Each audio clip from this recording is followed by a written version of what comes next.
With the California fire still raging, it's something that obviously is on a lot of people's minds. We've seen mosques burn to the ground, a lot of people's homes have burned to the ground, and it's a terrible tragedy. Now, there's a lot of different dimensions to this, and it's important to go over some of them because, you know, you get people that want to jump in and say this is Allah's punishment, and, you know, there's individuals who might have done certain things in the past that we might get very, very happy and gleeful at their downfall. And there might be some degrees to which that's valid. But I think insaf, you know, being well-rounded about it and being mature about it, we have to recognize holistically all the different dimensions to that. So one of them, I mean, is something that I have not seen a lot of people talk about, at least in mainstream circles, which is unecological nature with which we build housing in America. And I know that's not a very popular topic, but there are ecosystems in the country where forest fire is a natural part of the cycle where the ground regenerates. Being from southern New Jersey, the Pine Barrens are like that.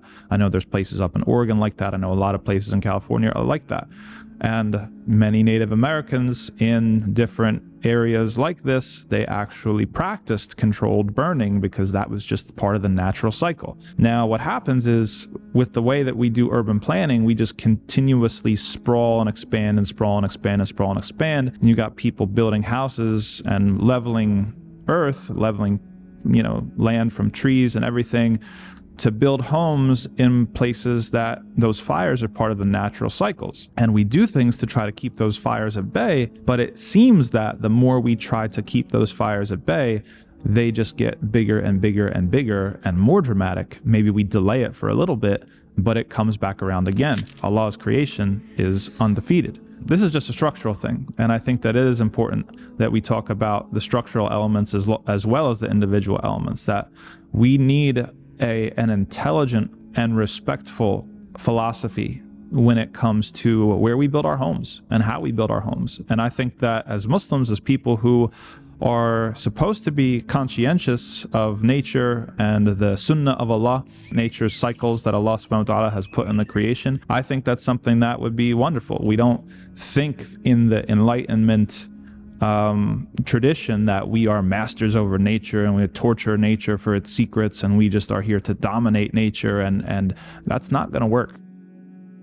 We don't believe in that. So I would like to see Muslims actually contribute to this contribution of sustainable housing and intelligent urban design. And I don't see a lot of people talking about that. So I hope that we can add something to that conversation.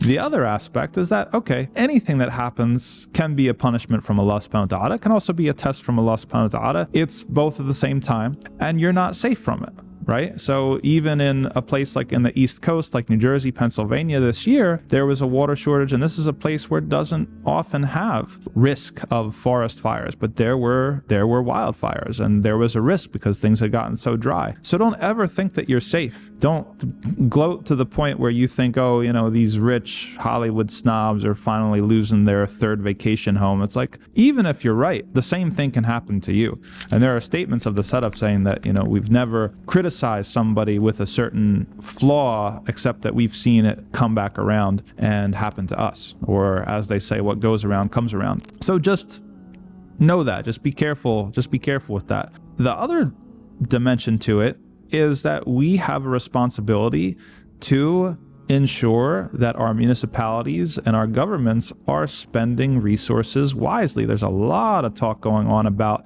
the LA Fire Department and budget cuts and things that were taken, money that was missing, or mismanagement. Now, I know just from studying the numbers over this past 12 to 14 months that most Muslims aren't involved in civic engagement, and they're not looking into city government, and they don't really know who's on their city council or what they do or things like that. Well, if righteous, God-fearing people don't pay attention to this stuff and make sure that corruption and graft doesn't happen, then what do you think is going to happen? You're going to see all sorts of nonsense in the government, at the local level, at the state level, at the federal level. So I do believe that Muslims need to take more initiative when it comes to being involved in these conversations, to demand better and to try to keep elected officials accountable and to push policies that make sense for everybody. We as Muslims are supposed to contribute to society. We believe that we have something special. We believe that Allah gave us something special, and it would be selfish if we didn't share that with other people.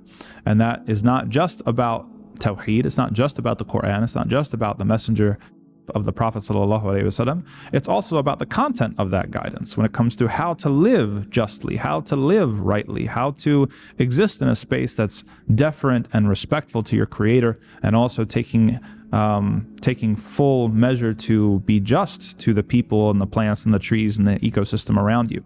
That's part of our responsibility. And the final thing is that everything's an opportunity. You know, right now, whenever there is a need, whenever there is a calamity, if Muslims are on the ground helping, then that is something that is part of da'wah as well. Even if they're evil celebrities, yes, even if they're evil celebrities. By the way, people are losing their homes that are normal people, that are not just evil celebrities. But I'm saying, even if we're all just evil celebrities losing their third vacation homes in Beverly Hills or Hollywood, then even then, if Muslims get involved to try to alleviate the situation or to help out, then this is da'wah. And sometimes it's when people are most vulnerable that they are most open to seeing a new framework and a new way of life and considering making a change for themselves.